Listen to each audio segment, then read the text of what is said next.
తెలంగాణ ప్రజలకు నమస్కారం.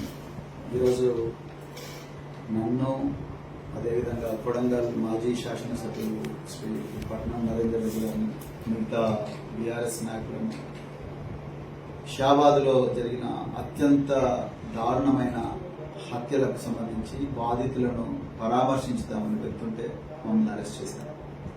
అదేవిధంగా మాజీ హోంశాఖ మంత్రి, అదేవిధంగా మాజీ గిరిజన సంక్షేమ శాఖ మంత్రి సవితా ఇంద్రారెడ్డి గారిని, సత్యవతి రాథోడ్ గారిని కూడా చేవెళ్ల దగ్గర పోలీసులు అరెస్ట్ చేశారు.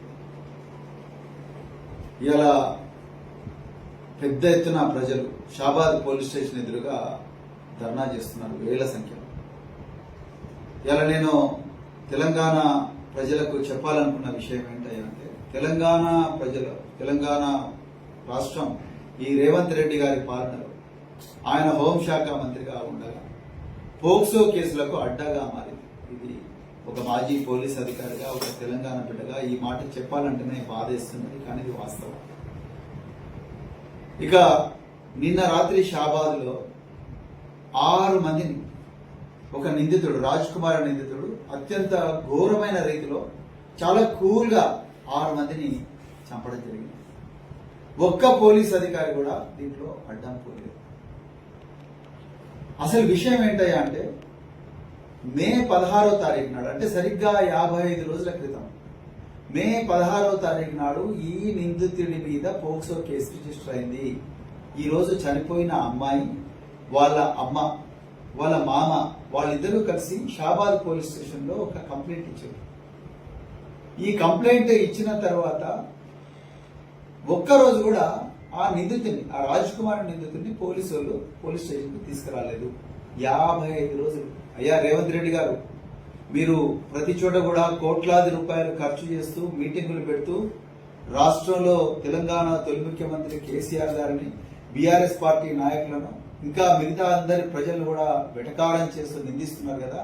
ఒక్కసారి మీ ఓన్ హోం శాఖలో ఏం జరుగుతుందో చూసుకోండి.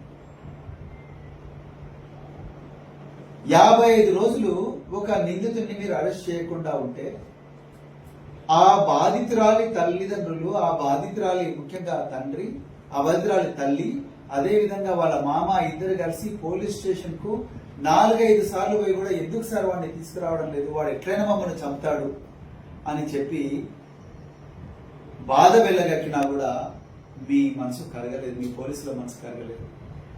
చివరికి మీరు చూసిండ్రు కదా, నిన్న రాత్రి 6 మందిని చాలా కూల్ గా నరికేసిపోయాడు ఆ దుర్మార్గుడు. ఇప్పటికి కూడా వాడు దొరకడం లేదు. అదే మే 8వ తారీఖు నాడు పేట్ బషీరాబాద్ పోలీస్ స్టేషన్ లో కేంద్ర హోంశాఖ మంత్రి బండి సంజయ్ వాళ్ళ కొడుకు బండి భగీరథ్ కూడా 9 రోజులు మీరు అరెస్ట్ చేయరు. వాళ్ళందరికీ వాళ్ళు వచ్చి లొంగిపోయారు. ఇందులో కూడా నిందితుడు వానికి ఎప్పుడో టైం దొరికినప్పుడు వచ్చి కోర్టులో యాంటిసిపేటరీ బెయిల్ తెచ్చుకున్నాడు. ఇంతకన్నా నీచమైన, నికృష్టమైన పని కొట్టుంటుందా రేవంత్ రెడ్డి గారు? 1,00,000 మంది పోలీసులు ఉన్నారు. మీరు రియల్ ఎస్టేట్ దందా కోసం ఫ్యూచర్ సిటీ అనే ఒక కమిషనరేట్ పెట్టుకున్నారు. ఈ ఫ్యూచర్ సిటీ కమిషనరేట్ లో భాగమైన ఈ షాబాదే ఇలా ఈ 6 హత్యలకు ఆలవాలమైంది.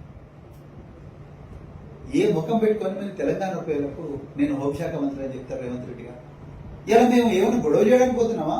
మేము ఆ బాధితులకు న్యాయం జరగాలని పోతున్నాం. డెడ్ బాడీలు అక్కడ పడున్నాయి చేవెళ్ళ హాస్పిటల్లో, ఉస్మానియా మార్చిలో పడేసిండు. వాడికి ఇంతవరకు కూడా దాని దగ్గరికి డాక్టర్ పోయి నాదులు లేడు, పోస్ట్ మార్టం జరగడం లేదు. న్యాయం కోసం అడగడానికి పోతే మమ్మల్ని అరెస్ట్ చేసిండు, అక్కడ సత్యేంద్ర రెడ్డి గారిని అరెస్ట్ చేసిండు, మిగతా నాయకులంతా అరెస్ట్ చేస్తున్నాడు. ఎందుకు ఇంత భయపడుతున్నావయ్యా నువ్వు? ఎందుకు ఇంత భయం నీకు? అలాంటప్పుడు రాజీనామా చేయి.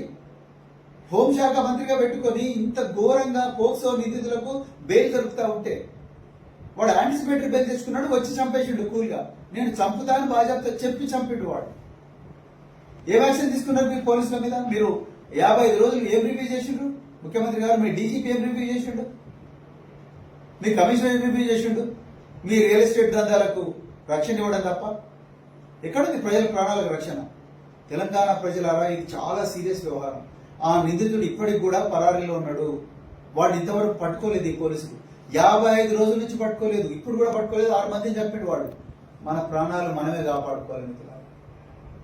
ఈ పోలీసులతో కాదని చాలా క్లియర్గా తెలిసిపోయింది. ఈ తెలంగాణ పోలీసులు ఆ తిరుపతి రెడ్డి, కోండల్ రెడ్డి, రేవంత్ రెడ్డి సోదరులైనా వాళ్ళకు రక్షణ ఇవ్వడంలో బిజీగా ఉన్నారు. వాళ్ళకు అత్యాధునిక విదేశాల నుంచి తీసుకొచ్చిన ఆయుధాలు దిగుమతి చేసి వాళ్ళకి రక్షణ ఇస్తున్నారు, వాళ్ళ దందలకు రక్షణ ఇస్తున్నారు.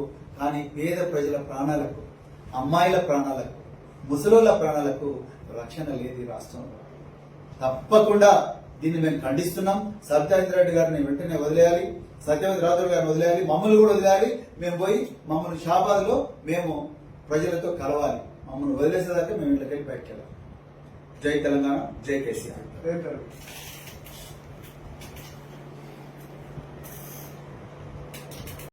6 మంది చంపేసిండు, భార్యను చంపేసిండు, పిల్లల్ని చంపేసిండు, మైనర్ బాలికను చంపేసిండు, వాళ్ళ నాయనమ్మని చంపేసిండు. అట్లా 6 మంది చంపేసిండు.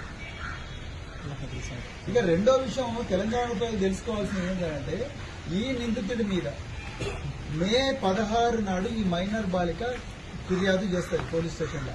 వీడు నన్ను అసభ్యంగా ప్రవర్తిస్తున్నాడు, ఆల్రెడీ వీడికి పెళ్ళై ఉన్నది, నన్ను అసభ్యంగా ప్రవర్తిస్తున్నాడు, నేను ఇంటర్మీడియట్ చదువుకుంటున్న విద్యార్థిని, నా ప్రాణాలకు ప్రమాదం ఉన్నది అని చెప్పి ఈ అమ్మాయి, వాళ్ళ అమ్మ, వాళ్ళ మామ ముగ్గురు కలిసి పోలీస్ స్టేషన్ పోతారు మే 16 నాడు. మే 16 నాడు పోయిన తర్వాత మే 16 నాడు పోలీసులు రిజిస్టర్ చేసిన కేసు ఏంటంటే section 78, section 351, section 11 of POCSO act చేసింది. ఈ 3 కూడా బెయిల్ వచ్చే కేసులు. స్టేషన్లో అట్లా అట్లా బెయిల్ వచ్చే కేసులు పెట్టిండు వాడి మీద. బెయిల్ వచ్చే కేసులు పెట్టిండు. అది మొదటి తప్పు అయితే, రెండవది ఇంకా ఘోరమైన విషయం, 1,00,000 మంది పోలీసులు సిగ్గుతో తల వంచుకోవాల్సిన విషయం. ఒక మాజీ పోలీస్ అధికారిగా నాకు సిగ్గవుతున్నది, బాధ అవుతున్నది. ఈ నిందితుడిని ఒక్కరోజు కూడా పోలీసులు అరెస్ట్ చేయలేదు. 55 రోజులైంది. ఒక్కరోజు కూడా పోలీసులు అరెస్ట్ చేసి వాడిని కౌన్సిలింగ్ ఇవ్వడము, బాధితురాలి బాధ అర్థం చేసుకోవడం అవి చేయలేదు. బాధితురాలు మైనర్ బాలిక అయినప్పుడు ఒక మహిళా డీసీపీనో, మహిళా ఇన్స్పెక్టరో, మహిళా ఏసీపీనో ఎవరో ఒకరిపై ఆమెతో పోయి మాట్లాడి ఆమె స్టేట్మెంట్ మళ్ళీ రికార్డ్ చేసి, ఆమె మెడికల్ ఎగ్జామినేషన్ చేసి, ఆమె స్టేట్మెంట్ రికార్డ్ చేసి అప్పుడు సెక్షన్ మార్చే అవకాశం ఉండే కదా. సెక్షన్ మారిస్తే వాడు జైలుకు పోయేటోడు కదా, వాడు జైలుకు పోకుండా చూసిండు. మే 8వ తారీఖు నాడేమో బండి భగీరథ్ జైలుకు పోకుండా చూసిండు రేవంత్ రెడ్డి. ఇక్కడ కూడా మే 16 నాడు వాడు జైలు పోకుండా చూసిండు. అంటే ఏంది పోక్సో నిందితులు అంటే నీకు అంత ప్రేమ ఏంటి రేవంత్ రెడ్డి గారు? నాకు నిజంగా అర్థం కావడం లేదు. సో వాడు 55 రోజులు జైలుకు పోకుండా కోర్టుకు పోయి వానంతటి వాడే రాజులాగా యాంటిసిపేటరీ బెయిల్ తీసుకొని వచ్చి పోలీస్ స్టేషన్ కు ఎంటర్ అయితే, మీరు నేరస్తుల నుండి ప్రజలకు రక్షణ కల్పిస్తున్నారా, ప్రజల నుండి నేరస్తులకు రక్షణ కల్పిస్తున్నారా? ఇవాళ రేవంత్ రెడ్డి గారు మీరు చెప్పాలి. ఇక మూడోది, మీరు ఫ్యూచర్ సిటీ అని కొత్తది పెట్టిండ్రు. ఎవరి కోసం పెట్టిండ్రు రేవంత్ రెడ్డి గారు? ఎవరి కోసం ఫ్యూచర్ సిటీ పెట్టిండ్రు? మీరు మీ భూముల దందా కోసమా, లేకపోతే మీ ఆస్తుల సంరక్షణ కోసమా? ఎవరి కోసం మీరు ఫ్యూచర్ సిటీ పెట్టిండ్రు? ఎక్కడ పోయింది మీ ఫ్యూచర్ సిటీ పోలీసులు? ఇవాళ ప్రజలకు ఫ్యూచర్ లేకుండా పోయింది మీ ఫ్యూచర్ సిటీ కమిషనరేట్ వల్ల.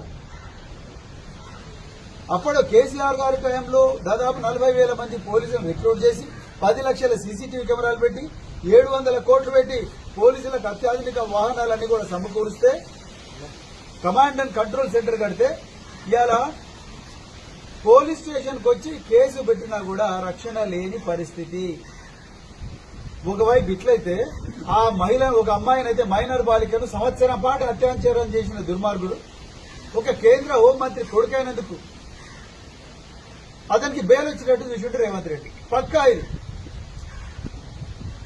లేకపోతే పెద్ద పెద్ద న్యాయవాదులను ముగుల్ రోజ్గాకి గాని, లేకపోతే సిద్ధార్థ లూత్రా గాని, లేకపోతే అభిషేక్ మను సింఘ్వి, వీళ్లకు కోట్ల రూపాయలు ఇచ్చి అమ్మాయిని రక్షించవచ్చు కదా. వాళ్ళని తీసుకొచ్చి వాదించమంటే వాదించేటోళ్ళు కదా. నామకే వాస్తే ఒక పబ్లిక్ ప్రాసిక్యూటర్కి ఇచ్చి వాదించవా నువ్వు అంటే ఏం వాదిస్తాడా? నువ్వు నీకు అసలు ఇంట్రెస్టే లేదు వాడిని లోపలేయాలని. రహస్యంగా బెయిల్ ఇప్పించి తీసుకొచ్చినావు కదా 5 రోజులు. పోక్సో కేసు నిందితులు అంటే మీకు ఎందుకంత ప్రేమ రేవంత్ రెడ్డి గారు? మీరు చెప్పాలి. ఎందుకంత ప్రేమ? మీకు బిడ్డలు లేరా? మీకు మన్మరాలు లేరా? మీకు అక్క లేరా? మీకు చెల్లెలు లేరా? వాళ్ళు మనుషులు కాదా? వాళ్ళ గురించి ఎప్పుడైనా ఆలోచించినా మీరు? ఇంత ఘోరమా? వాడిని ఒక్కరోజు కూడా అరెస్ట్ చేయకపోతే వచ్చి 6 మంది నరికిపోయి, అందరు మహిళలే 6 మంది నరికిపోయి. ఇంకా ఏముంటది? ఏం మానవత్వం ఉంది ఇక్కడ? ఎక్కడ పోయిన పోలీసులు? మీరు ప్రతిరోజు కూడా మీ డిఎస్ఆర్ లో ఏం రివ్యూ చేస్తారు? ప్రతిరోజు కూడా మీ పోలీస్ ఆఫీసర్లు క్రైమ్ మీటింగ్లలో ఏం డ్యూటీ చేస్తారు? ఎన్ని యువై కేసులు ఉన్నాయి? ఈ పోక్సో నిందితులు, పోక్సో మీద రాష్ట్రం అంతా కూడా రచ్చరచ్చ అవుతున్నది.